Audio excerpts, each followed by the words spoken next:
Hello and welcome to another episode of the Kennel NRL podcast where a Doggy supporter and a Dragon supporter talk good things about the Dogs and talk shit about the Dragons and about the Eels and about a lot of other teams. But hello and welcome. What an exciting round of footy.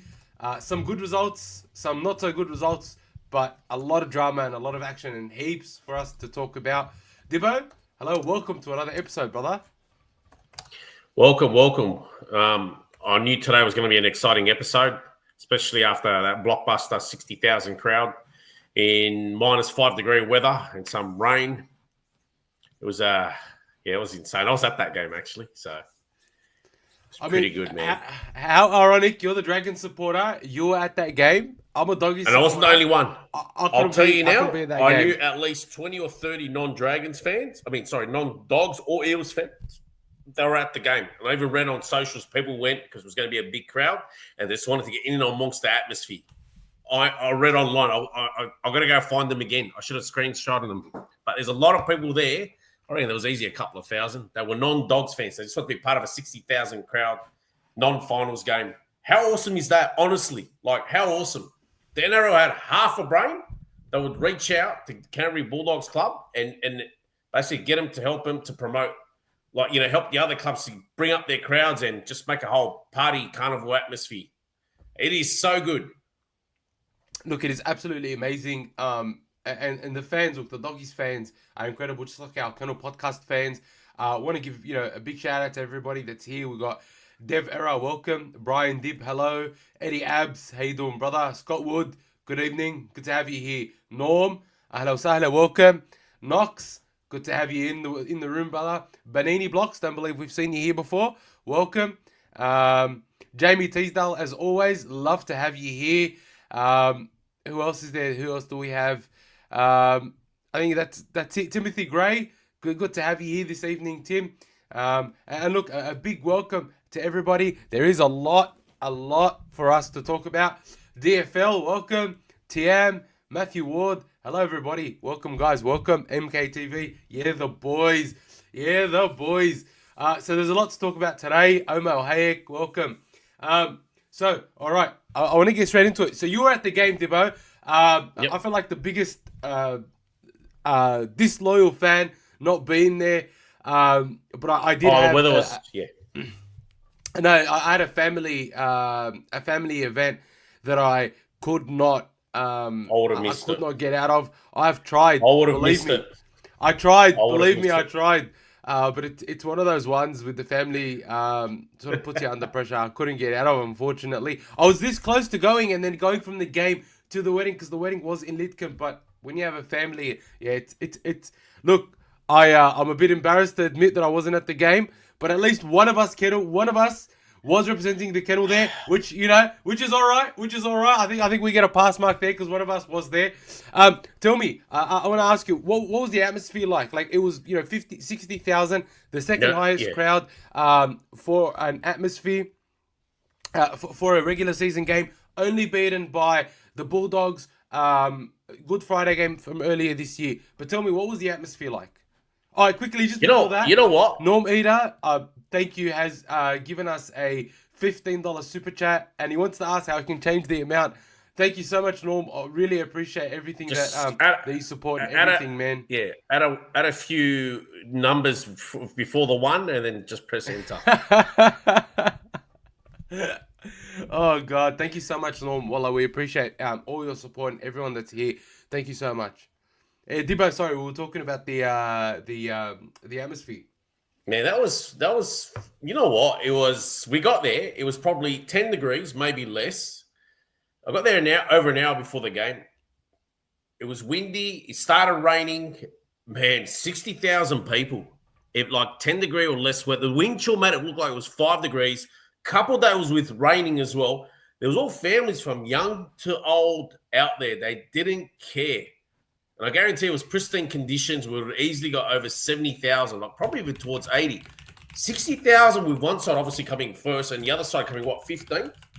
Somewhere down there anyway. But you're playing first versus 15th. Can you imagine if Parra was sitting up towards the top 8? and it was perfect weather, it'd be a dead set setup. It was phenomenal. It was really loud. The Canterbury fans are really loud when there were about 20,000 people, but 60,000 crowd, probably about 50,000 of them Canterbury, was just insane. Like, it was awesome. I was sitting in a restaurant there, having a feed and enjoying the game, and it was mad because, you know what? It felt like it was a packed house. Obviously, the Outbatees weren't as packed, but it still felt like it was nearly full. And look, 60,000 people. It was a tight scoreline for about 60 minutes. I didn't think it was a tight game. I just think, Para. Yeah, I just think, obviously they had 12 on the scoreboard and, Canterbury should have kicked on when they didn't, but they did play for the whole 80 minutes. But, yeah, it was just tense because, the scoreline was close. It just felt tense. Like, is Canterbury just going to cough this up, or is Para just going to pull out the rabbit out of the hat and run away and win this game? There was tension and tense, and it was a good crowd. There was a lot of fun banter and all that. So yeah, it was a good crowd. Man. I actually expected. I was a bit disappointed from the Para fans. I thought we would get a better showing by Parramatta fans. It looked like, honestly, when you watched it from TV, it looked like a majority were Bulldogs fans. They were. And look, I 50,000 Dogs fans. Para were probably 10,000 at most. And I'm being fair dinkum, 10,000 at most. I was sitting in that little corner pocket to the side where the big screens are. One side you got the small screen, and the other side's got the whole big screen that covers the back side. So I was sitting in that corner pocket over there, and I thought, look, I'll even benefit down and say there are 10,000 people. He's with about 50. I'm being fair dinkum. So one of the things that I'm starting to really believe, and what opposition fans can accept it or not, but the Bulldogs are quickly becoming the biggest sporting brand in Australia. And we haven't even won a premiership in, 21 years. And, week after week, we're breaking records. When we versed the Raiders, there was 10, 15,000 of us down there that went down.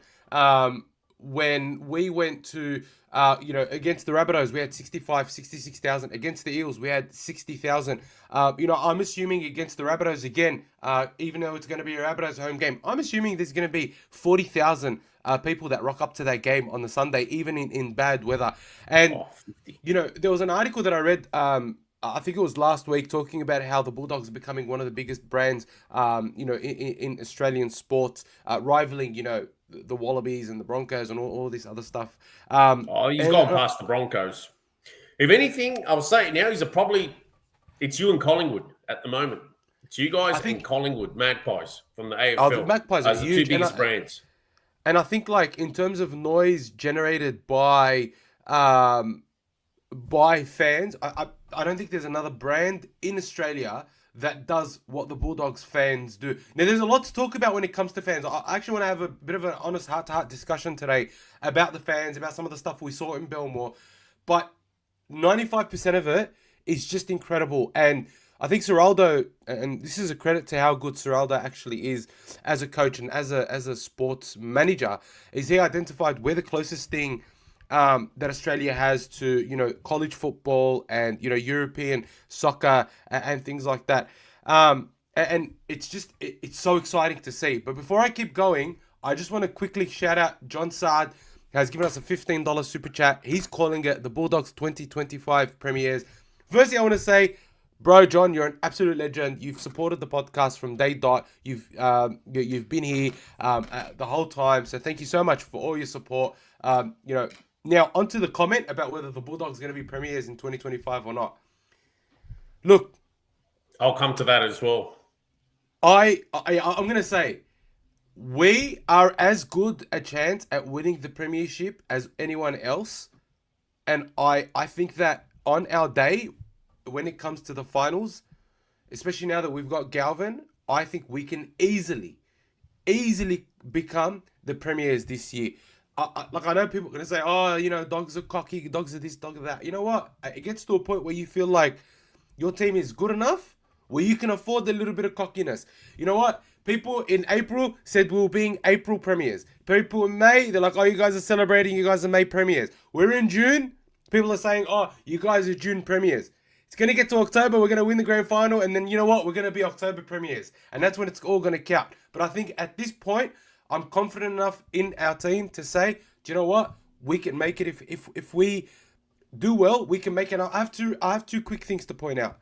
If we come in the top 4, which it looks like we will, we and in the top 2, we get a chance to play at home at Accor, both the first semi and in the prelim, if we win. You think about that. And imagine a prelim, the Dogs are in. Are you going to tell me it's not going to be 70,000 absolutely insane Bulldogs fans? I'm telling you, if we make that preliminary final, we're going to have 65, 70,000 Bulldogs fans and 10,000 of whatever else you want to make up of the rest. Can I ask, how does the grand final ticketing work? I hope it's not bad as the AFL where 60 to 80,000 of it's just sponsors, members, rich people, fake fans, they don't even support either club. I hope the NRL is going to be literally, say 83,000 of it, they can give 5 to 10,000 of it to sponsors and VIP, and the other 70,000 is going to be actual fans. Is it going to be like that? Because I hope so. I don't want to diminish the spectacle for the proper fans because the AFL is becoming diminished. Last year, the Swans versus, who did they play in the final last year? Brisbane Lions. Brisbane Lions. One of my mates was at the grand final. He reckons out of that 100,000 crowd, somewhere between, he reckons 20 to 30,000 were actual fans of both clubs. That's disgusting. That is absolutely disgusting. I know the sponsors and whatnot and corporate are paying all the big bucks, but that is disgusting for a spectacle. And I hope the NRL doesn't go that way. Nothing like seeing real fans. And if they keep it the real fans, it's the best spectacle you ever get, basically. And I'll tell you now, if those tickets are expensive, the Canterbury fans will still pay and go. And I think like what you're going to find is as we get closer and closer to that to that final series, what will happen is the Doggies fans will start to buy those finals tickets if and when they become available, or even grand final tickets, and you start to see that we're going to start building that up. I miss the days, yeah. I miss the days when, as soon as the last prelim was over, the next day, people would be lining up from 7 a.m. outside the stadium to buy the tickets. It's going to be like that this year. I'm telling you. It's 7 a.m. You didn't order them online. You waited outside to buy them 7 a.m. on a Monday. Yeah. Anyways. And the hype is real. Like, bloody hell. I want to talk a lot about that Parramatta game, but back to what you were saying, and especially, John raised the point first. So one of my mates is a former rugby league player. He's been on the podcast before. We were driving back from the game, and he turns to me and he goes, anyone that doesn't say the Dogs are at least prelim finals needs their head checked. At least prelim. He goes, you got to play the safe bet, at least prelim finals. And it's something that Abdul touched on, or Elmo touched on. So let's just all assume they will finish top 4 regardless, right? Most likely top 2. And he touched on the same subject. They'll get, for example, first game at Accor, and then if they win that, they're definitely in the second game at Accor. He goes, and the safe bet is to say at least a prelim. But now we were both saying that missing, look, they need star players. Galvin, he's come there, and I'll tell you now, he's a first grader. He doesn't sit there on the bench. I don't want to hear, he's got to work out our system and that. Origin players have a week to work out their system to play together. So I'll tell you now, Galvin will be starting the next few weeks, barring the whole team stays healthy and whatnot. He'll be starting. And it was so good that he scored that. He ran onto it, scored. Hadn't scored the whole year for the Tigers. How long did he need before he scored for Canterbury? Anyways. And to be honest, it was a good sight to see. It was a great sight. It wasn't a good sight. It was a great sight. And let me tell you something. I thought the boys yesterday showed that the Bulldogs are a class above. The Bulldogs are a class above.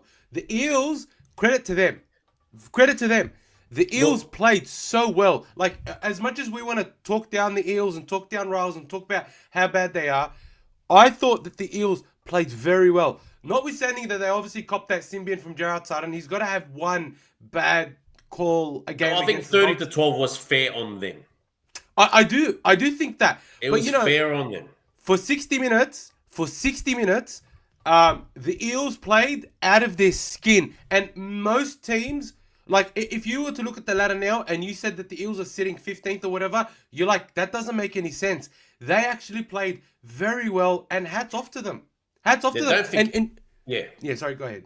No, I'm saying don't forget they're only that lowly because for 2 months they had no halfback. Their starting halfback was nowhere to show. I think what did they have in the first 2 months? 1 win. Yeah, so really, they're probably more towards a mid-table side. Really, if you look at the ladder, and I'm not going to spend too much time on this, but I have to really be honest, right? If they beat the Knights handily, right? They just lost to the Panthers. I think they probably give the Rabbitohs a run for their money. They did beat the Dragons even when they weren't playing this well. Again. Seagulls, I think they'd beat the Seagulls and even the Broncos. If they'll beat the Dragons again when they're playing. Like I just think that they played a lot better than people gave them credit for, and it comes down to honestly just how well our team is conditioned to play 80 minutes. We haven't put an 80-minute performance together for a while now, and we withstood a lot of what the Eels threw at us. And then in that second half, that is one of the best defensive performances by any team I've seen this year. They barely got in our half. I think they only got in our half maybe once or twice on the back of a penalty, but we absolutely choked them to death. Like they had no chance whatsoever at getting at us. We defended and we defended and we defended and we defended, and it was just fantastic. I was looking at that team. And that performance, and I'm just like, look, if we can continue to perform like this week in, week out, it's hard to see which games we lose. Like, how there are some games you look at and you think to yourself, these are the games we probably lose. These are the games we struggle. I've looked at the table and I'm just like, I don't know, or I don't see a particular game coming up where I think we're going to struggle. I just don't. And quickly, I want to give a shout out to Jamie. $5 super chat. If we make the grand final, I'll be flying down. I think someone from the Eels stole Max King's lunch money. He was a weapon. Look, thank you, Jamie, for your support. We love you, bro. You're like part of the Kennel podcast family. But one thing that I love about Ciraldo is no matter what happens, if people get called into Origin, even if they're 18th man, it makes Ciraldo happy. And what I saw from Max King yesterday was he played his guts out for New South Wales in game 1 and he performed admirably. So he brought that back to Clubland and he ran for over 220 meters, 19 runs, made something like 30 tackles, 0 missed, 3-4 tackle breaks. It was just a person that's come back from Origin and wanted to perform. And that was fantastic. Like, that was out of this world performance. But then, I got to call out Harry Hayes. Right? This dude is a Bulldogs junior. Believe it or not, he started off as a winger. This guy started off as a winger. Comes to the Dogs. Ciraldo tells him, I'm going to throw you in the forwards. He says, let's do it. I'm ready to go. Plays in the forwards week in, week out. Gets thrown to second row. Gets thrown a prop. And performs admirably every single week. Then he comes out against the Eels and he runs for over 200 meters off the bench. And he's not a big body. He's not a big body at all. So, the guy is so young and, he's a Bulldogs junior. And, moving forward in this competition and if we see the Bulldogs making it to the grand final and going deep into the finals, it's going to be off the back of someone like a Harry Hayes, because he's so versatile and because he's capable of just slotting in wherever the team needs him and performing to a high click. Like, I am just so impressed by Harry Hayes and by Ciraldo's ability to bring this guy in, play him out of position, and then get the absolute best out of him. Our forwards, everyone keeps saying we've got a small pack. We have a small pack, but we've got the hardest working pack in the competition. We have the hardest working pack in the competition, in my opinion. Your thoughts on that, Dibbo? Oh, that was, fantastic. Like, I think, you know what? Ciraldo pulled a rabbit out of the hat during that game. So, when he obviously was 6 to 9 and, that was fantastic. That was really good. Like, I thought Sexton played with a bit of spring in his step in that game. Like, I think he's just, they're all playing together. Look, it felt like Marnie was happy to play his part, as a team. The culture's going good. It's not, players aren't sitting there becoming selfish about whether they have a spot in the 17 or not. They understand, like, we know Curtis Morin is leaving at the end of the year, but I guarantee he probably wouldn't have. Like, I know he didn't make the 17 at the end of the day, but I guarantee you the guy will understand where he's a squad member. There's no I in team, and I know he'll know that he'll feature in more games this year. It's just how things correlate. Your new signing, that somebody had to make way, and basically, and it was him. It caught me a bit by surprise. Well, I'm actually now curious to see how it plays out, especially with the move to Sexton to 9, Marnie to the bench. Do you then, for example, in future games, retain Morin on the bench, or do you retain Hayward on the bench, or do you now not need any of them and go for like 4 big boppers on the bench, seeing that, there's the flexibility of Sexton going to 9? It's such a good headache to have. Honestly, as a St. George fan, I'm actually in envy because, you got a few options in the halves now. You got a few options that can play at 9 or 13, for example. You got backline options, forward options. Whereas at St. George, you got the coach's son who seems to play 5 different positions at once at his own choosing. So that's a difference between, more than just that. But yeah. Look, this is going to sound a little bit unfair on Marnie, because I know when Sexton went to 9, the game was already open, and I think the Eels were sort of cooked at that point. But I thought not unfair. He plays his part. He plays his part for the scrap. I thought Sexton showed a lot more in attack out of dummy half, and we looked like we were better served from 9 by Sexton than we were by Marnie. I felt like it was it was a tactics. You got to give Marnie was there for the scrap, and obviously when there's tired legs and they're out there, Sexton's going to obviously be better for it. So you got to give Marnie credit for being 100%. In the trenches for 60 minutes. No, 100%. No denying that, but I just felt like even Marnie's service out of dummy half probably was a little bit less clean than what Toby's was out of dummy half. I just felt like the passes were a lot more direct. He doesn't take that one step and then pass. He's able to pass it a bit longer. He's got a better passing game. Yeah. I have to go back and watch that. No, you're right. You're right. That I'm not he's got a better passing game. Yeah, it looked very, very strange. And to be honest, like, it was a masterstroke by Ciraldo, because he kept it secret. Not because I think he didn't want anybody to know, but I honestly believe that he didn't even know where he was going to play Galvin. In my opinion, I actually think Ciraldo just said, this kid is killing it. He's ticking all the boxes. He's proving to me that he wants to be there. Let's throw him on the bench and see what happens. And then he just thought, I'm gonna let him go and run the team and see how he goes at 7. And he just thought, let me see what we can do, because I think like what seems to be the trend is that Marnie's going to get less and less minutes at 9, because I feel like Ciraldo's made that determination that Marnie maybe shouldn't be playing 80 minutes because he gets a little bit ill-disciplined at the back end of games. And so, it just worked out so well because the team has a system of defense, has a system of attack. And, I thought I want to talk about like Galvin. I thought he was great without being incredible. Provided energy. I think his part just provided the energy.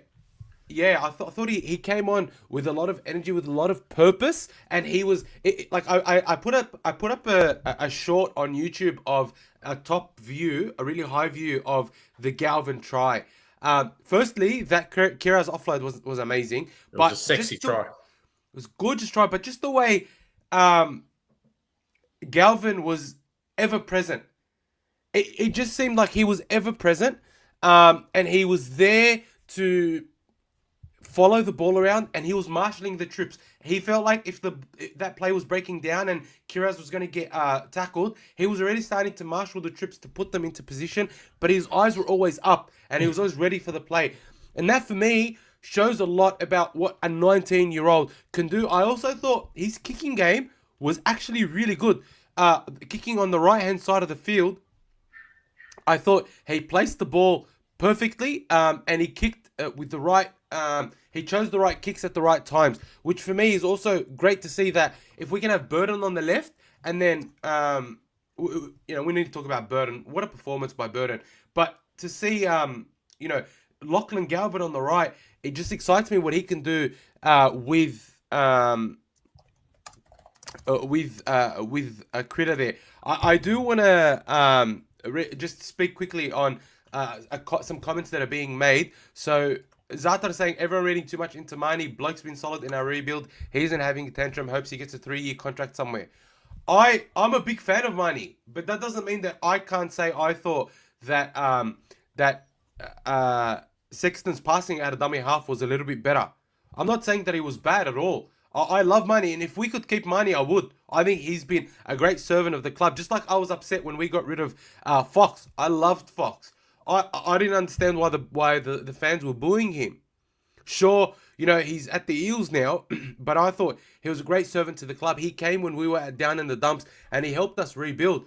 So I'm not necessarily, shitting on Marnie at all. I just feel like the truth was that I felt that the passing out of dummy half by Sexton was a little bit better. Whether that's and I even prefaced this by saying that it could be a bit harsh on him because of the fact that he moved there in the 60th minute. So make of that what you will. I don't think he's having any tantrum. I think it is what it is.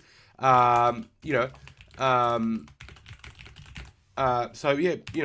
of that what you will. But yeah, I thought Galvin was really, really good. He was. Look, it's too early to say whether he's going to revolutionize or evolve our attack as much as we need it to, but he's going to add something that we don't have, and that is that X factor. As much as people want to talk about, what he's going to bring, ultimately he brings X factor. When he scored, the smile on his face, the way the team embraced him, the way the fans erupted when he scored, it was almost like it was poetry. It was always like meant to happen, and it was very exciting, and it was very good to see as a Doggies fan. As a Dragons fan, Dibbo, how did you feel when he scored? Galvin? Yeah. Nothing. If anything, I was there as a rugby league fan, and as a rugby league fan, I thought it was wonderful. I actually cheered when he scored. It's funny, I was actually commentating the lead-up play in that to Omar. So I was doing my commentary, and I was obviously with the offload and then the run and the link, and I was just commentating, and it ended up being a try.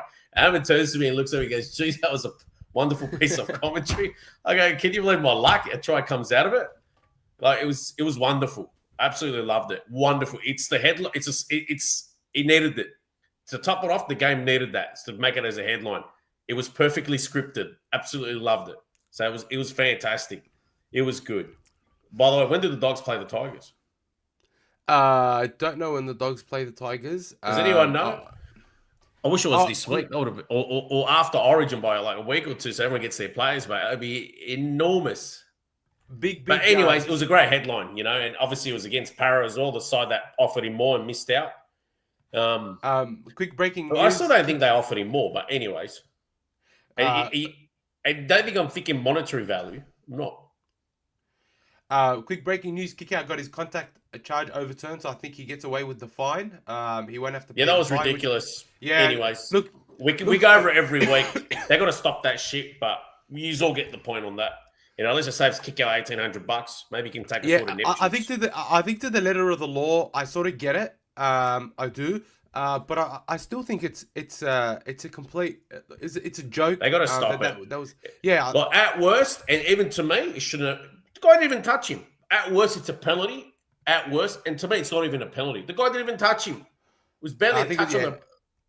At worst, it's a penalty. Somehow, when it became a sin bin, that was ridiculous. They got to honestly stop that shit. Honestly, I know they're cracking down, but shit like that isn't a sin bin. Anyway, you all understand that, I'm sure. It's penalty sufficient, but you know what? Like it's always like Gerard Sutton to ruin big games. Thanks, Timothy. Make it all about him. So it is what it is. Round 22 would have simmered by then.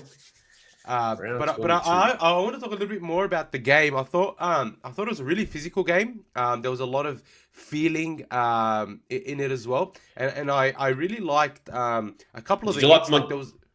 Did you like Montoya bringing the Warriors, the way he played at the Warriors back? That was good.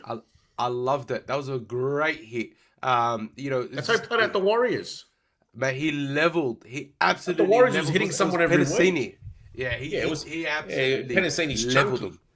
him. And then the Max King hit as well. I thought Max King's hit was absolutely fantastic. Like, I thought the boys definitely brought the attitude and the energy. Oh, he elevated himself to the starting pack for New South Wales. That's how good he was. And it's well deserved. Like, I know there are other good forwards. Did he get your man of the match in that game against Para? I didn't see he got man. For me, he was your man of the match. Did he get it? I thought if anything, that game would have to be Burton. I think Burton. So who got it? Was it Burton? Burton, the centre, playing 5'8", as you know, some clowns want to keep saying. I thought Burton was just fantastic. Everything he did from the minute he came out to the minute the ref blew the whistle, he was just everywhere. His kicking game was great. His running game was fantastic. He showed real strength. He was with that much energy. He was playing. I think for about 5 minutes without one of his boots on.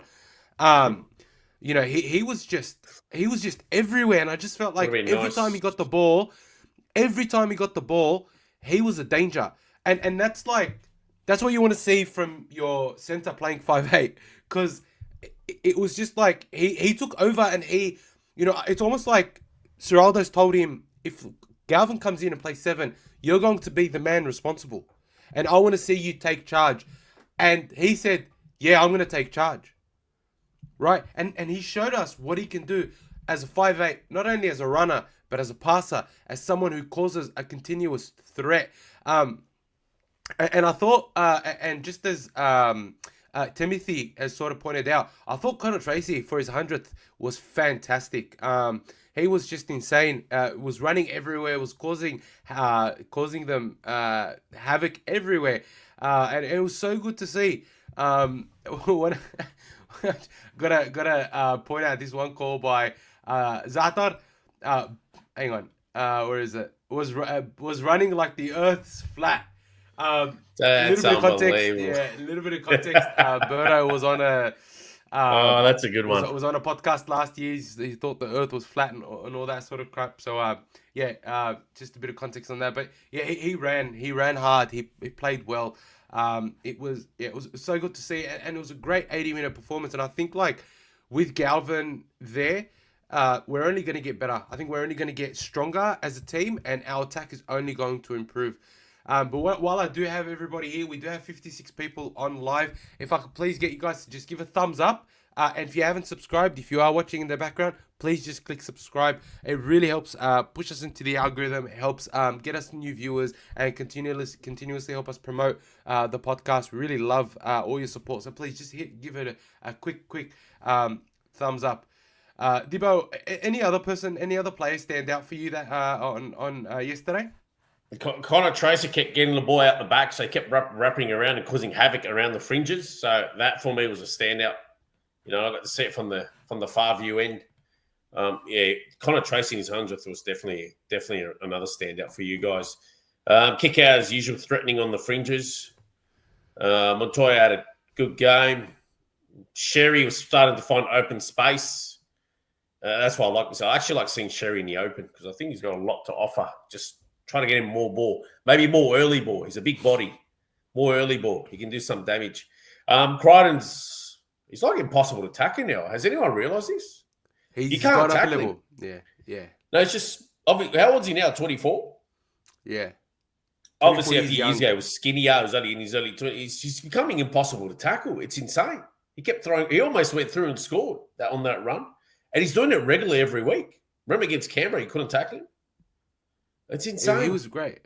And it's funny. I think, what's funny? Para had a 2-on-1 against Crichton, and me and Omar were like, oh, it's Crichton, don't worry. Honest, we're like, don't worry, it's Crichton, you got it covered. They didn't try to take him on. What's a winger for? Yeah. They didn't even try to take him on. They went back in. It was the funniest thing.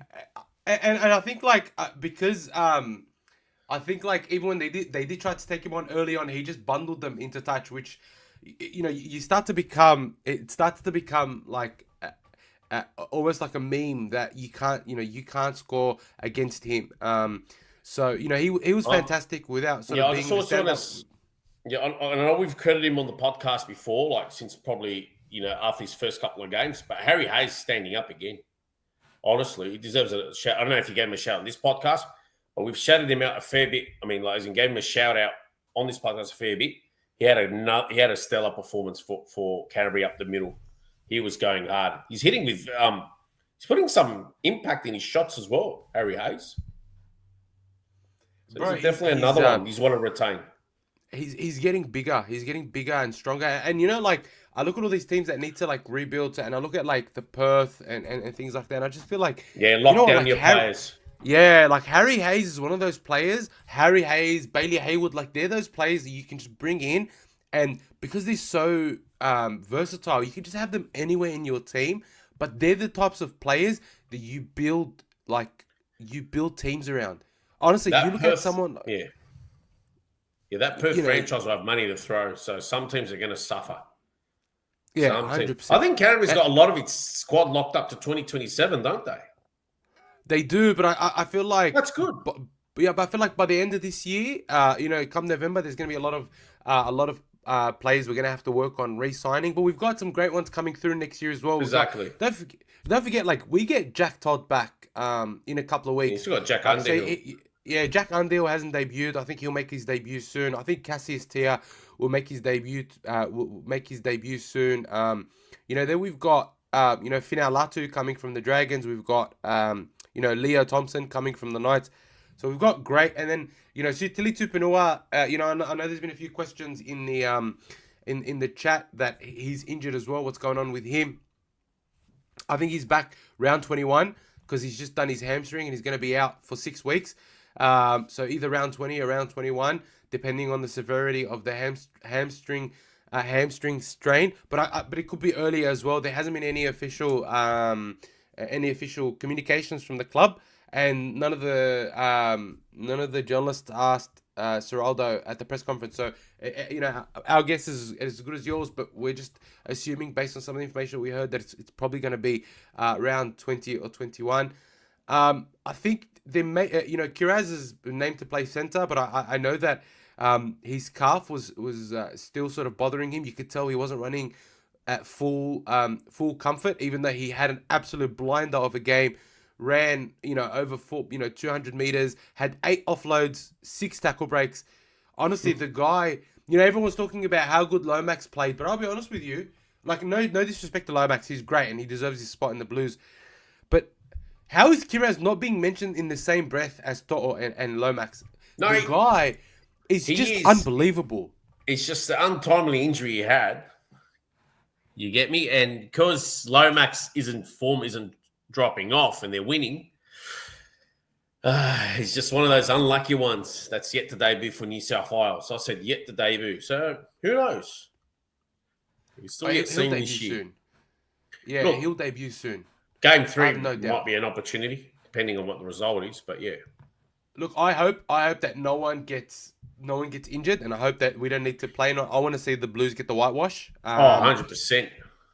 I don't want Lomax injured. I just think when he plays Origin, the guy just goes to another level. Which is something I do want to talk about a little bit later. But we'll keep that to later. I guess my one final standout from yesterday is Kurt Mann. I have to say, thank you. Good. Yeah. Was he the man of the match? That should be the man of the match. He could have gotten man of the match. That's who should be man of the match. Jeez, yeah, that's who should have been man of the match. He was unreal. Like the way he straightened the attack, he's in Queensland now. He is, but like the Eels were scared. Like you could tell every time he would run, they were scared. They didn't know what he was gonna do. Was he gonna pass? Was he gonna run? It was great to see, and I think it's proven now that you start with Haywood and you bring Mann on after 20 or 30 minutes or whatever. He was fantastic. I hope he plays off the bench for Queensland because I think he's gonna cause Blues some trouble. But I also don't want him to play because he's gonna cause the Blues some trouble. But he's He's gone to another level this year, and I'm comfortable enough to say right now that Kurt Mann is, in my opinion, playing. He's the best career. He's in career best form. I don't think anyone can deny that he's in career best form. He was at the Dragons. They didn't know how to use him. He was at the Knights. They didn't know how to use him. I felt like he left Melbourne too early. They would have definitely figured out where he belonged. But he's come to us, and as sort of Eddie Abs is saying, Cameron Ciraldo has made his role really clear. He's given him the opportunity to excel in one role, and by God, is he excelling? He's absolutely killing it. Like there's so many players in our team that I think they're just playing so good. They in every position, they're getting better and better. And I honestly don't think we've played our best game of the season yet. I think our best is still to come, especially now that Galvin's there, especially now that there's competition for spots.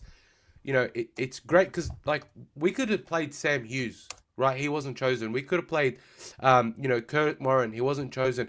There is competition for almost every single spot, and no one's spot is safe. And to see that is happening coming into, the run to the finals gives me that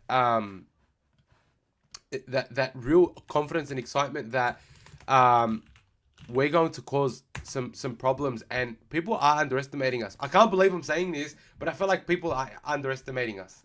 Really, it blows my mind. But even Raiders had a great win, and Josh Papali'i scored 2 tries, and I'm very happy for him.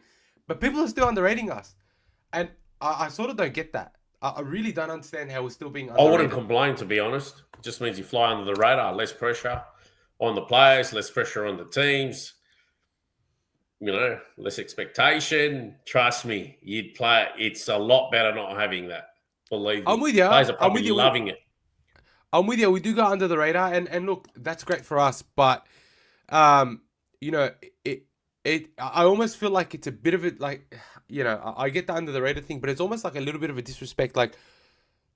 We let him disrespect. Let him. Yeah. Let him. Look, I think he's on top of the table.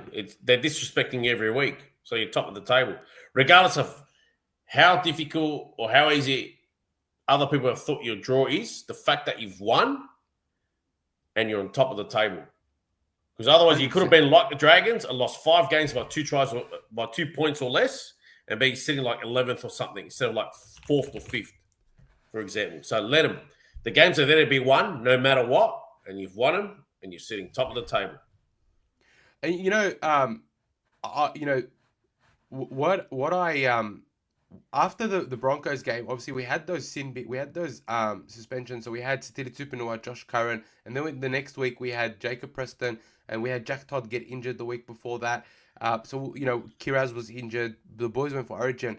I remember after the Broncos game, I said if we can get through to round 15, having dropped 2 games, especially given the people we had out, I would be happy. We've dropped 1 game. 1 game. And there was a period there where we were missing 10 of our players. 8 of our first grade players. For me, I think that's actually spectacular because we faced some great teams in that time. We faced the Raiders, who everyone thinks are going to be minor premiers. We faced the Roosters, who are playing out of their skin. Sure, we lost to the Dolphins when we were missing 10 players. But overall, we've dropped 1 game in that really tough period. And I think that's a massive win for us.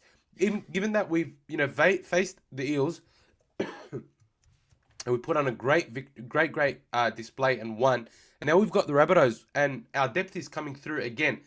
And so I think we've actually done very, very well, given the circumstances that we've had over the last, 4 or 5 weeks. Honestly, I said after the Broncos game, especially with the suspensions, we may lose 2 or 3 games. We've only lost 1.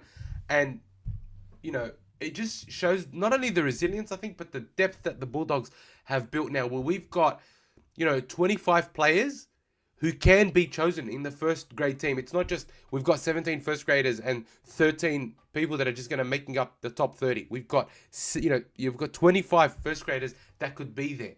And I actually think that easy. That's not being spoken about enough. Just how good we've actually done in the last period where we've missed a considerable amount of our first graders. What are your thoughts on that, Dibbo?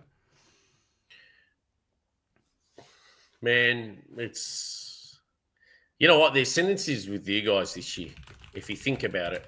60,000 crowds, star signings, talk of the town, top of the table, disrespected. Everything's going your way. If you don't win it this year, you'll go very, very close. I think so. Very, very close. But having a good headache where 25 can go into 17, every club would love to have that. It's a great headache. Every club. Like, at St. George, like, you look who our bench is today. Like, well, who are we going to choose from? Like, honestly, you get one or two down, all of a sudden, you're stuck with Blake Laurie, for example. You get me? Yeah. Whereas at the Bulldogs, you're now squabbling, having arguments of, am I going to keep Hayward out, or am I going to keep Moran out?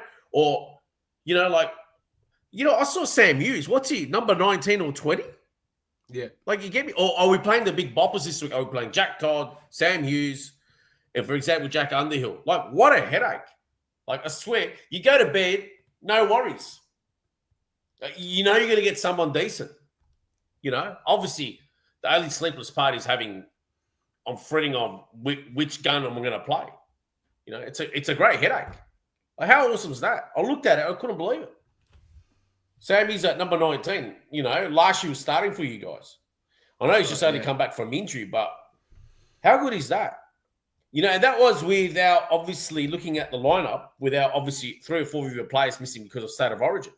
And obviously you got other players that are injured or suspended, for example. Like, no Tupanua, don't forget. Preston's just come back. There's somebody else I missed that's injured as well. Tupanua and... Anyways. Tupanua, Jack Todd. Like, how good is that? Like, imagine when Tupanua's back as well. Like, wow. And then is people like Hayward going to miss out, for example? Is Jamin Salmon going to miss out? So Jamin Salmon was the other one that was injured. Yeah, that's But what a headache to have. Somebody that's in the 13 yesterday, might not be in the 17 by the end of the year, and not due to what's it called, injury or suspension, or even form.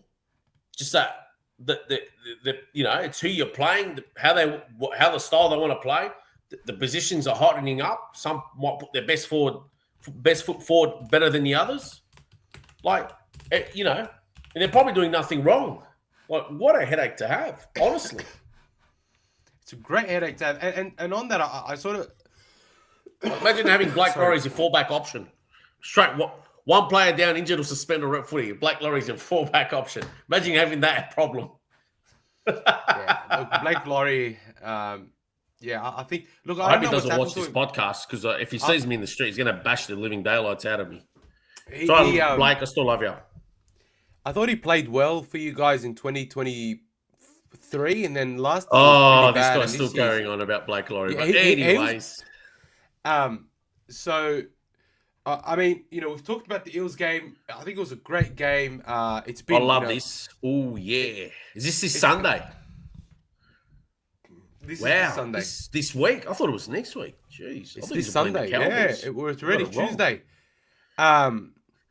What are we looking at? 50,000? Look, I reckon if we get any less than 40,000, it'll be pretty disappointing. That's genuinely how I feel, because I think like two really large, less than 50. Any big fan bases, very passionate. Both teams doing relatively okay. I thought the Rabbitohs, were poor last week. They'd want to come back and have a good showing, even though I thought Latrell tried his absolute guts out. I think he's been playing out of his skin the last month. I thought he was great. But to see the way they fell off in that second half against the Raiders, I think they'll be very disappointed. And it will be a tough game. I think it'll be a very tough game for the Dogs this week. But,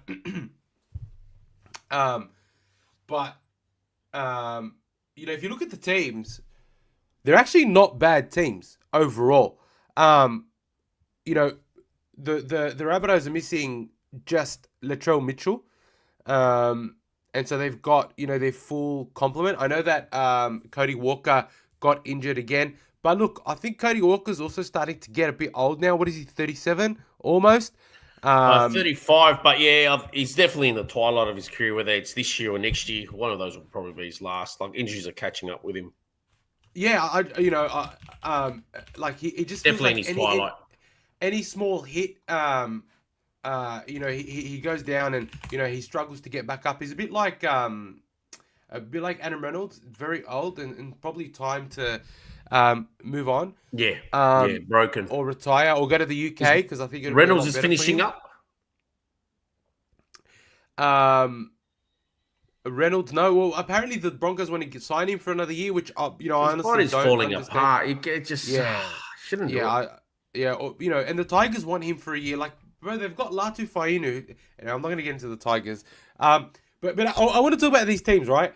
Oh, how nice is that? Galvin straight to 6. Anyways, go ahead.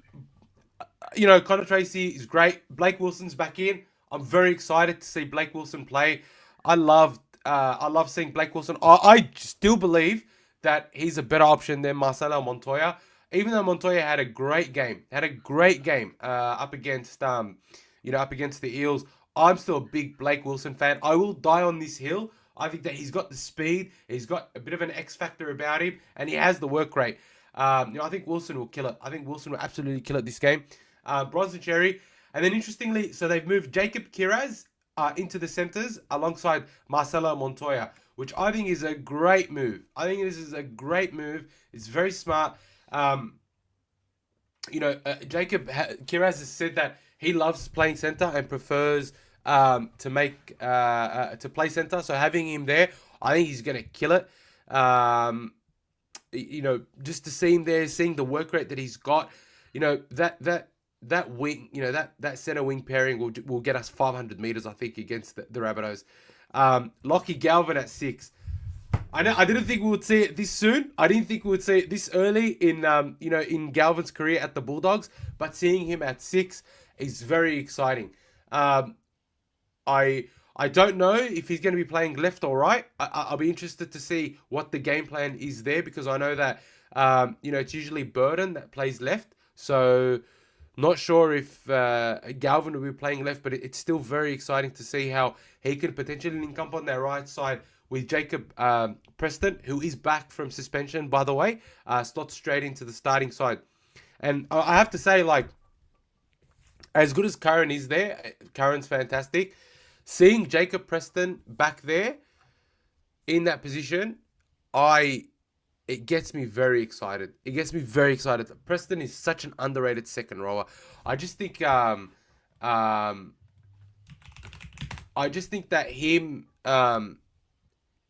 being there, his defense, his attack, his aggression, he's just fantastic. And I'm really happy to see him there. I'm excited to see how he links up with Lachlan Galvin. I'm surprised to see Daniel Suluka still there with Sam Hughes on the extended bench. Maybe they're just waiting for him to get a little bit more fit. But look, honestly, overall, even with Jake Turpin there at 14, I really like the look of this team. I don't know if this is the team that's going to run out on Sunday. I think there will be some changes. But overall, this is a great team. Given that we're missing King. Yeah. But given that we're seeing, King, Birdo, Critter, and Mann at Origin, this is a great team, and it just shows our depth. I do probably think Moran will drop off, and Sam Hughes will come onto the bench. It just gives us a bigger body, but I overall I think it's a great team. But then we go over to the Raiders, to the Rabbitohs side. Sorry, so Jai Gray at fullback. Johnston on the wing, Jack Wyden at centers. He's been named captain for this game. Isaiah Tass is there. Tyrone Munro, Jaden Sullivan, and Jamie Humphries are the 6 and 7. I think they're great. They're a great combo, and I think they'll do well. Then you've got Jai Arrows, Siliva Havili, and Keon Kolomatangi in the front row. Ewan Aitken, Talis Duncan, and Lachlan Hubner round out the scrum. Then on the bench, you've got Davey Moali, Sean Kepi, Liam LeBlanc, and Tavita Totola. That is a very big bench. That is a very, very big bench, which is why I think Sam Hughes will come in. Look, I think they're a threat all over the park. Jai Gray. No, I think Campbell Graham's injured himself. Again, he's done a hip. But he's number 19. No, he's there. Oh, that's interesting. Yeah, so, I thought he was... So surely he comes into the number 4 for Isaiah Tass. I reckon that should keep Munro there for pace. He's lightning. He's not big in size, but yeah. He's great. Yeah. He's looks good. Looks like Jacob Host and Lewis Stoddard back in the frame. So not bad. Souths are getting their best side together, I think, of the whole year. But minus Latrell, obviously. Yeah. And obviously Cam Murray. Tricky game. It's going to be a good game. Yeah. It's going to be a good game. He's missing some players, but going to be I think it'll be a very, very competitive game. Oh, bloody oath.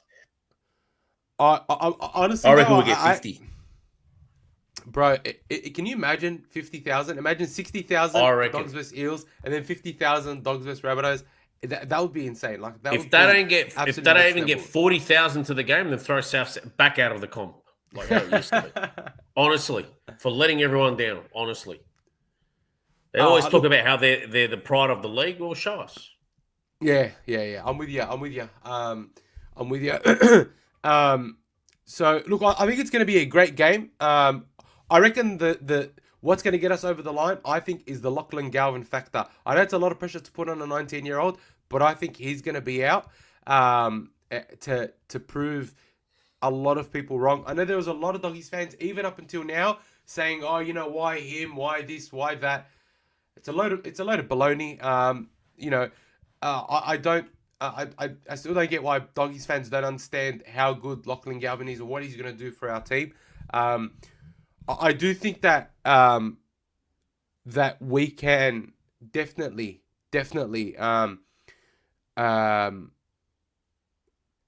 run them down at the end. I think what's going to happen is it'll be tight for the first 50 minutes, and then the Bulldogs will run away with it at the end. Just given our fitness, I think that's where we have it over them in spades.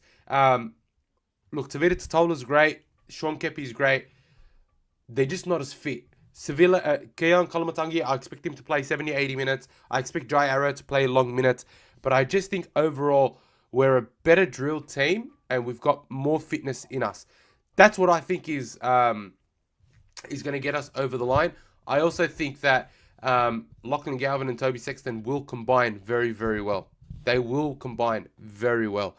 That's where I think it's going to be one. Jai Gray does have some defensive lapses. He's great in attack, but I think in defense, he's too small and he can be found out positionally. So I think that Sexton and Galvin will probably target him there. But that's where I think it'll be one. What are your thoughts on this one, Dibbo? Ooh, definitely. It's going to be a forwards battle. Definitely going to be in the forwards. Because look, they got big boppers. Jai Arrow didn't make the Queensland team. Keelan Kolomatangi didn't make the New South Wales team. I thought they both deserved to be. Well, he did make the squad, but just didn't make the 17. Tallis Duncan, Hubner, Moali. Look at the big bench you talked about earlier. Moali, Kepi, Totola. Totola's a 17. Normally he starts. Obviously had a few injuries the last few years. That's a big forward pack. Like Saliva Havili can play. He can play even prop if you ask him to, but he's in the hooking role. Oh, that's a big bopper. Yeah, look at the Dogs forward pack. Curran, Marnie, Fifita, Kickout, Preston, Hayward. Oh, yeah. The only difference is the bench. You got two big, like Harry Hayes plays well above his weight, and then you got Lipo Oppo who's got a bit of size on him. And then you got, I don't know how Turpin's going to go, but you got Turpin and Moran.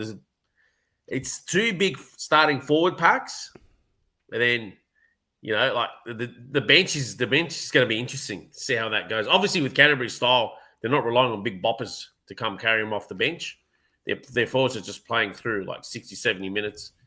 So it's going to be a big forwards battle, man. It's going to be awesome. I think we're going to have a nice game on Sunday. Yeah, I think it'll be a good game. Forward to it. So one of the things, like with Ciraldo choosing Jake Turpin there, one of the things that I think it does is it signals intention. It signals Ciraldo's intention to say to the team, we're going to play our mobile style of footy. We're not going to bash the door down. We're not going to outplay their props. We are going to outlast and outrun them and outmaneuver them.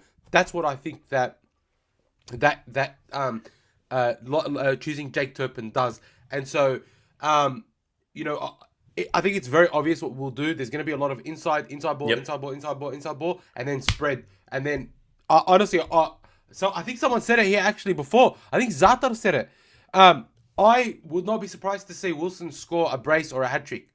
I genuinely believe that Wilson will have a field day just with the way Galvin plays. I think having Preston there also keeps people very interested. And if we can play quick out the ball and then have Connor Tracey connect with him, I'm very excited to see Wilson play there. He's a great finisher. I think it's going to be a good game, and one of the things I find very interesting is a lot of the times we go into these games and we say, oh, it's going to be a tough game, it's going to be this, it's going to be that, blah blah blah blah blah, and the Dogs come out and they find a way to win, whether it's by outlasting the opposition, outplaying the opposition, a beautiful game plan.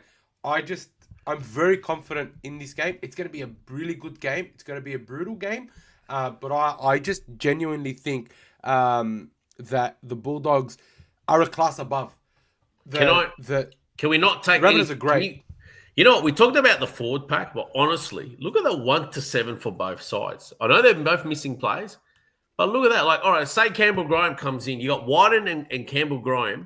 So former Test centre Jack Wyden and Campbell Graham versus Bronson Sherry and Jacob Kiraz. Another mouth-watering clash. Yeah, that's great. And then look at you got at the back. Jai Gray versus Connor Tracey, right? 2 whippets. Then you got Montoya and Wilson on the wings versus Johnston and Munro. That's just like, one's a great finisher. They're all whippets in their own way. And then look at the battle of the halves. We've seen how good Jamie Humphrey's been this year. He's great. Fantastic. Oh, and then obviously you got Lachlan Galvin, the excitement machine. So it's a mouth-watering clash from 1-17. Honestly, I think this game's underrated. And it deserves to be the 4 o'clock time slot. I'll be disappointed if they don't get 50,000 to the game on Sunday because it's got a billings of a cracking game, despite missing players. Yeah, look at it, 100%. And you know what? There's a lot at stake for the in this game for both teams. Rabbitohs need to win to stay in touch with the top 8, even though it's not a they're not too far outside the top 8. I think they still need to. They can't keep dropping too many because they are 12th at the moment. And for us, they're in the hunt. The Raiders do have a bye, so they'll automatically go to 24 points and will be above us because they've got a better points difference than us, right? So what we need to do is we need to win to stay first. So for us, it's big in the context of our season because if we're genuine contenders, we need to win these games. We need to win the tough games where our stars are missing. So there's going to be a lot on the line here. And to be honest, I do think that Keon Kolomatangi and Jai Arrow will want to show the selectors, both New South Wales and Queensland respectively, what they missed out on. I personally, I would have had Jai Arrow in there for Queensland. They need a bit of size and a bit of aggression, and I think Jai Arrow does provide that. And Keon Kolomatangi, I think he's been much better than Yuto Ikamanu. Much better than Yuto Ikamanu. Even playing in the second row, he's been better than Yuto Ikamanu. I'm still agreed. I totally agree with that one. But I had a feeling he was going to go with him because of Craig Bellamy. Yeah. But look, I to be honest, I honestly feel like the Blues have made the right calls this year, and so I can't bag them. I can't bag Laurie because he's made the right calls, except the Yuto Ikamanu one. Okay, he didn't pick May. I get it. That's fine. You're allowed one stuff up. But they've made the right call. Him not picking Jake Trbojevic was out of his control. I think he knocked himself out against the Dragons, was it? Yeah. It's out of his control. Otherwise, Queensland would have been welcoming that. I honestly believe that he wasn't going to choose Jake Trbojevic. I hope so. I honestly believe he wouldn't have chosen Jake Trbojevic. It was just the way they were talking. So. I don't think Jake Trbojevic was ever... But regardless, overall, the right calls have been made. And so that gives me a lot of comfort. Don't worry, Tiam. The Dragons will punish the Raiders for you. Don't worry. It's probably the only game they'll win for the rest of the year anyways. Yeah. But look, this is going to be an absolutely scintillating match. I'm very excited to see what our bench looks like. I do think that Jake Turpin will drop off. I reckon Sam Hughes or Blake Taff will come into the team. Because I know that Blake Taft could probably cover more positions than Jake Turpin. So I'll be interested to see what our 19, what our 17 on the day looks like. So look, I'm going to call it. Go on. No, go for it. I was going to say, just on Turpin, where's he going next year? Surely he's haven't re-signed him. I don't think there's a need. I don't think he has a contract. Yeah, he offers a lot more than just playing reserves. He's got to go somewhere else, find himself a club, whether it's here or overseas. He's got he's got a lot to offer. It's just that Canterbury, they've got a stacked side with the positions he plays. He's just got to go find somewhere else, whether it's overseas or here. He just needs to go. Yeah, and obviously frees up the cap for you guys as well. Yeah, 100%. Him, 100%. And so look, I'm gonna put a poll up. I think the Doggies are gonna win 34-16. I think big scoreline. Big scoreline. You're missing 4 of your stars. Yeah, I think the Bulldogs are going to continue to make statements, and I think the win against the Eels and the way we performed solidifies not only in the fans' minds but in the players' minds that we are really deserving of our position. And I think I haven't really felt that up until this game. I felt like even though the Eels were very low on the ladder, I feel like I wanted to see us come back strong after that Dolphins performance. I wanted to see us put in a great defensive effort and also play for 80 minutes. And I feel like we get better and better every single time. And sure, we've lost 2 games, but we've learned a lot from those 2 games. And I just think that the Rabbitohs will be tough, but they're going to fade, especially without Latrell. Like in that second half, they just had nothing. And I know they're a great team, but I just feel like we're running with too much confidence and with too much momentum, and I think that can't be discounted. Rabbitohs they've lost now to the Warriors, they've lost to the Raiders. Surely they're not going to beat the Bulldogs. We're first, and I think we're gonna show why we're first, and we're gonna show what depth we've got. In my opinion. What are your thoughts? What do you think this is? I got a close game. I'm looking at both lineups. I got a close game. I think Souths has put their best team all year forward, minus Latrell. Like, even though there's no Cody Walker there, like Sullivan's done decently. Jamie Humphries. I know he's not an out and out half, but far out, he's played out of his skin. I think it's gonna be a close game. Like, it's a tough one to call. I got it going either way. 4 points. Like, if you want me to be the villain, I'm happy to say Souths by 4. No, bro, say what you want. I'm not going to sit. It is. I'm looking at it and I'm thinking, wow, they're stacked on both sides. Honestly, I don't think Tass will play. I think Campbell Graham comes in. Definitely. All right. I mean, that's interesting. Only thing I'm thinking, if Canterbury, like Souths. I mean, not Souths. Canterbury's forwards. I mean, Canterbury up the middle. Once they start to tire Souths, they got more of that mobility up the middle, with the smaller bodies off the bench. Yeah. I mean, can Souths negate that? That's the other part. Like, are they going to fall apart in the last 20? That's the thing you need to ask yourself. I like it. I like this game. I think it's going to be a cracking game. Better teams have tried to negate it and haven't been able to. It's going to be a cracking game. You're just missing... Look, you're missing your captain. You're missing... Burton's not playing. I reckon he should be given suspension to play. I know he's 18th man. I agree. But I've put up a poll, guys. Please vote on the poll. What do you think the score will be for the game for the Dogs against the Rabbitohs? I'm saying 13 plus. I think the Dogs are going to play well. You reckon it'll be a blowout? I don't know. I don't think that's going to be a blowout. I just think that our fitness in the last 20 minutes is going to allow us to score a couple of extra tries that would blow the score out, but it won't be an accurate representation. I think that Norm Eaters just pointed out Jai Arrow still pissed about the Dogs fan. How good was that? That was great. Oh, remember that? That was great. How many views did that video get you put out? A couple of million? Do you remember that video you put out? On Facebook, it got 2 million views. On Instagram, we got 500,000. On YouTube, we got like 300,000. It was such a good. Performance. Insane. You went gangbusters on that video.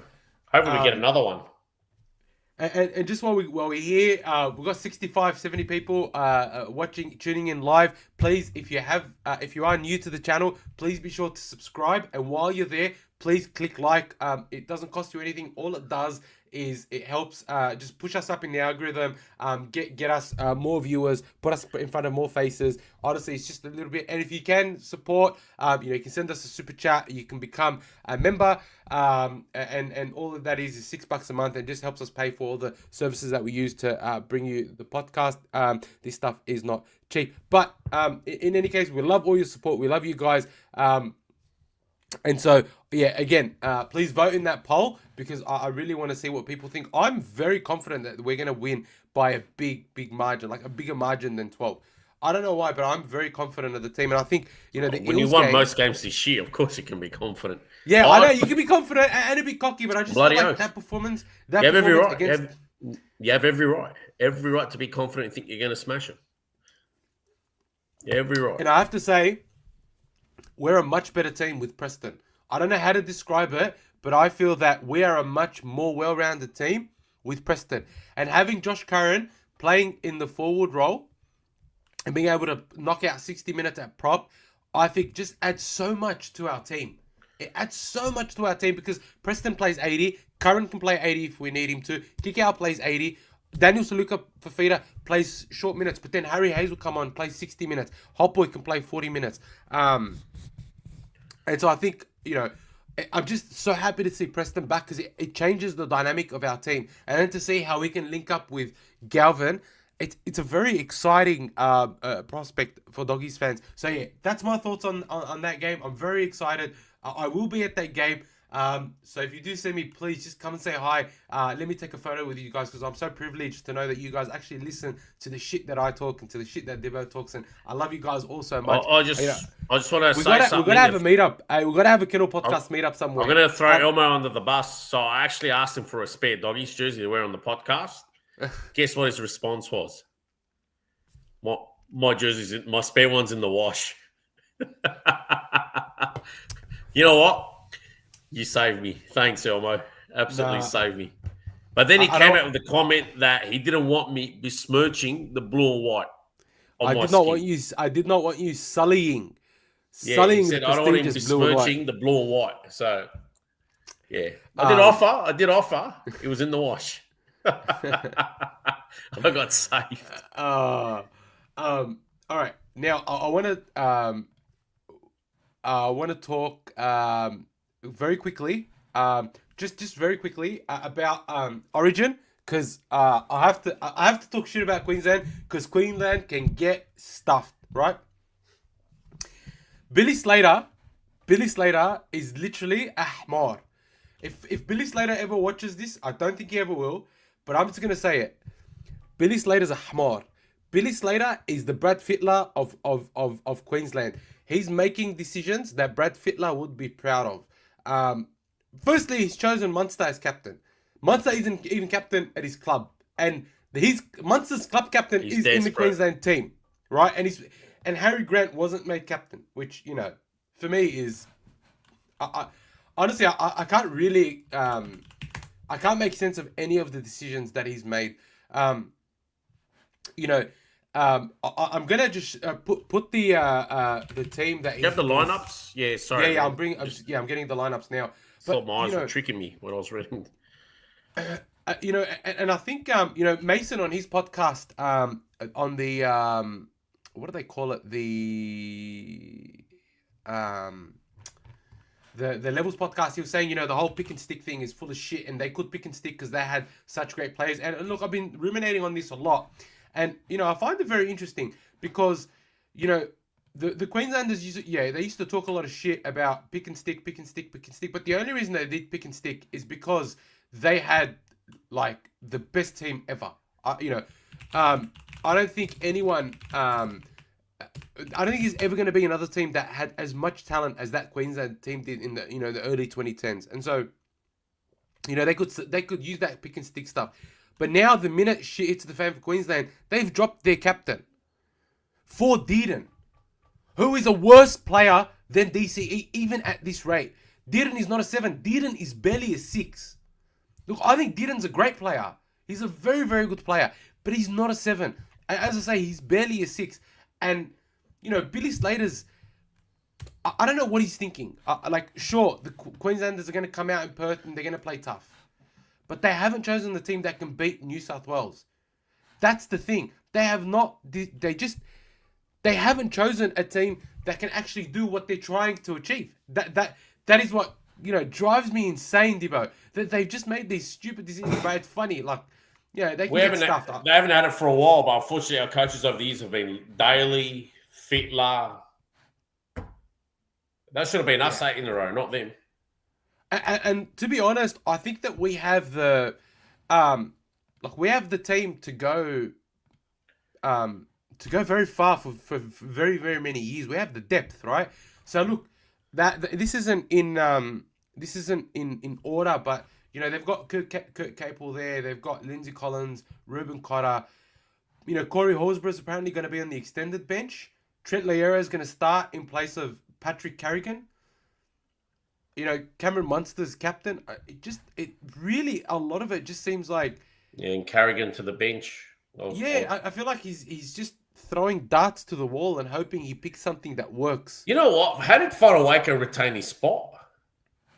I didn't get why. I didn't get why Beau Fermor didn't. Beau Fermor, you got to start him. He's said he wants to start Loiero. Go start Beau Fermor. I reckon he was hard done by. I genuinely think that Beau Fermor was hard done by. The guy's got so much to offer and he benches him. Start him. He's not even in the 17 now. Yeah, but bro, the thing is ridiculous. Beau Fermor. Jack Hovarth is in there. Wow. Yeah. That's out of left field. Bailey just came back from injury. He's rushed him in, He's that desperate. No, well, I mean, he's on the extended some guys, he had better options there. Anyways. I don't know this team. I don't know what to say. I mean, it's Billy, but I mean, he's the professional, not me. But he's not the professional, bro. They're in all sorts. Woodsy called him out. They're going to lose the next few, I think. The next few series, at least. They're in all sorts. So this is the team. This is how they're going to line up, right? They're going to have. They've still got Valentine Holmes there. They've moved Tabuai-Fifita to wing. They've got Dearden at 7. Fodawaker keeps his position. Then they've got Cotter, Capewell, and Trent Loiero as their lock second rows. Horsburgh over Fodawaker for sure. Bro, how is Horsburgh not in the team? Start Lindsay Collins and put Horsburgh on the bench if you want. Fodawaker should have been out of the 17 right away after, what was that, 4 runs, 38 metres? Wow. Something like that. Fodawaker, well done. And what was he even doing there? I'm trying not to swear, but what an absolute joke that Ezra Mam is 18th man. Billy Slater is literally taking a shit on all of rugby league and saying, even though this guy should be a convicted criminal, even though this guy almost killed someone, I'm going to bring him into the Queensland team. And it's not like Ezra Mam is going to make that big of a difference to the Queensland team, right? If you ask me, I would have, I would have Corey Horsburgh as 18th man. That or I'd have Horsburgh in the 17, just the way he's played. I would too. 100%. I think Corey Horsburgh is definitely someone that should be in the 17. Once again, if you look at the Blues team just it's not just ticker, it's got aggression. And I feel like this Queensland team lacks aggression. It lacks real anger. Lindsay Collins again hasn't been performing well. He's had a bye. Ruben Cotter and Kurt Capel in the second row. What is he hoping to achieve with them? I'm not talking shit about Kurt Capel, but you compare them to Angus Crichton and Liam Martin, bro. These Angus Crichton and Liam Martin are the 2 angriest players I've seen in my life. These dudes are angry. Eating shit by Wednesday night, but let's just hope Bro, all right. Look at this team, right? I'm sorry, I haven't prepared where I've compared both teams. I can't. I just want to see blue. Can you put the sky blue? Yeah, let me do that. Getting nausea looking at that maroon color. That's better.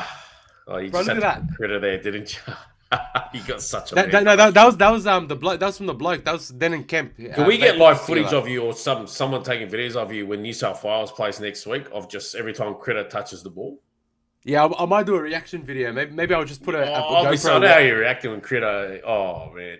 Anyways. Anyway, like you look at this team, right? You got Payne Haas, Max King, Liam Martin, Angus Crichton, Isaiah Yeo. These guys are angry. These guys are aggressive. They won't take a step back. And they're big bodies. They're not little bodies. That's what, Laurie Daly has gotten right. He's like, no, we're going to go for big bodies. Like, look at the names that missed out on the 17. That's insane. That should be. And then you haven't even got Terrell May there, bro. Yeah, you haven't even got Terrell May there. Yeah, and you'd make a case for them to start. Like, honestly, Colin Montanga could easily start in that team. Easily. Right? Burton, you could have put him in the centre as somebody pulled out. It's that easy. I don't know why I almost went quiet as soon as I said the word centre. No, but I'm looking at that bench. I'm looking at that bench. I'm looking at that bench, and then you look at Spencer Leniu. He's angry eyes. You need a Spencer Leniu in your team, and the Queensland don't have a Spencer Leniu. That's what Horsburgh could have been for Queensland. He could have been their Spencer Leniu, right? Then you've got Hudson Young, who can just run hard, is fast, knows how to find the try line. And then you've got Yuto Ikamanu, who's a battering ram, who'll come on and replace Max King and Payne Haas when they need a break. The team is so well-rounded. And then you've got the two form halves of the competition at 6 and 7 in Moses and Cleary. Never mind that you've got Zach Lomax, Latrell Mitchell, Stephen Crichton, Brian To'o in the back line, complemented by Dylan Edwards. How do you stop that? You seriously can't stop that. And then Billy Slater, we're Queenslanders. Queensland chooses the team. Bro, shut your mouth. Shut up, dude. You're just a hamor. You're like, bro. Like, can we invite him on the podcast? Bro, I want to invite him on the podcast. And the whole theme, like if I send them email, I'm just going to tell him, bro, listen, come on the podcast. I just want to ask you, why are you a hamor? I like Billy Slater as a person. I do. I like him as a commentator. I like him as a person. But, bro, this bullshit that we're Queenslanders and we get chosen by Queensland. Honestly, I think he's got his hands tied. Like he's got there's a lot of talent drainage there. They don't seem. They really need to get the next generation in. He's really got his hands tied with the players available to him. He's in all sorts. I think this series. I think this might be his last series as coach.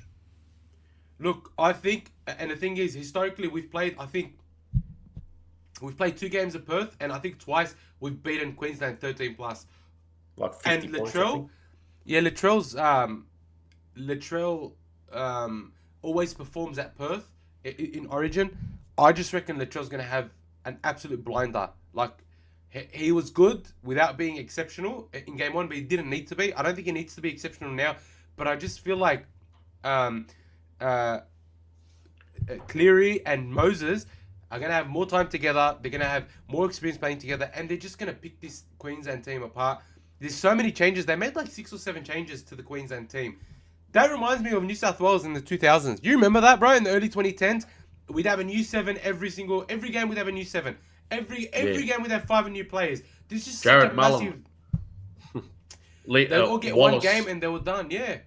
And so I feel like this is what's going to be happening. Dearden and Munster both don't have long kicking games. Cleary and Moses both have great long kicking games, and they both have great short kicking games.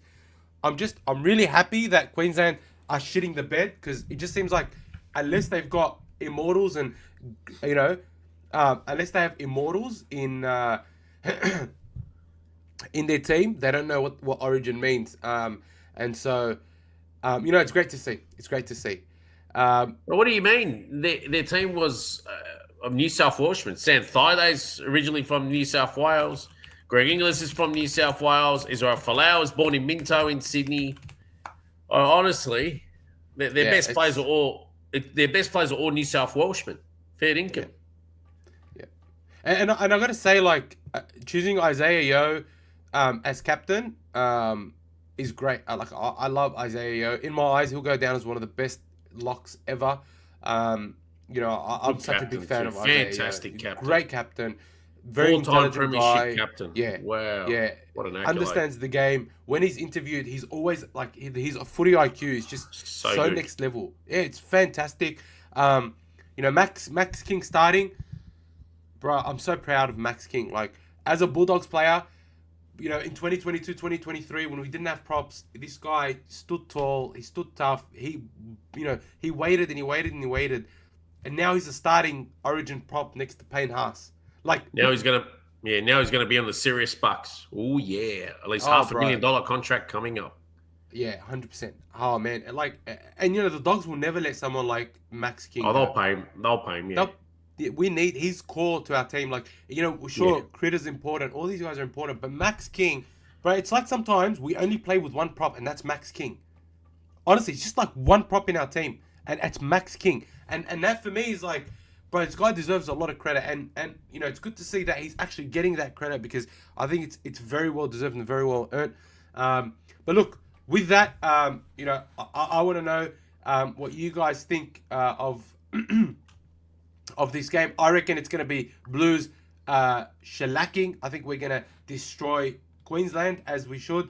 I reckon it's going to be 40-12 or something like that. I just don't think the Queenslanders are ready for the smoke that the Blues are going to bring. So with that, I think we've sort of come to the end of the podcast today. There's only 5 games. We're really not going to preview them today. Dibbo's got to run, but we will be having a lot more content coming out. We have been. Please keep an eye on the YouTube. And look, if you are new to the channel, if you haven't been often, please be sure to give this video a thumbs up. Be sure to subscribe, share it with your mates. Keep an eye on our socials. I will be at the game, so if you guys want, I can get there a little bit early. We can do a meetup if you guys want, and I can just put up on the socials where I'm going to be, and we can just catch up quickly and shoot some content together and just have a bit of a chat. But again, I love you all. Thank you so much for sticking with us through Scott Wood, Eddie Abs, Brian 30104, Dogs of War, Norm Eater, Brian, to everyone that's contributed to us today with their super chats, Doggy71. Love your comments, boys. I read them all. Tiam, I read all your comments. We love it. Thank you so much. Up the Dogs. Get out to the Rabbitohs game. Thanks, Watto. See our doggies stay first. We love you all. And guys, reach out to us. We'll be on Instagram. If you guys want to have a chat, if you guys want to come onto the podcast, we are at Kennel Podcast on Instagram. Reach out to me, send me a message, and I'd love to get you guys on every week, even if it's just for 10 minutes to get your thoughts on a certain hot take. And I'd love to have you guys on. Please reach out to me on Instagram, and we can organize it. But thank you very much. We love you guys, and have a great weekend. And up the doggies, and let's hope the Dragons don't get smashed again.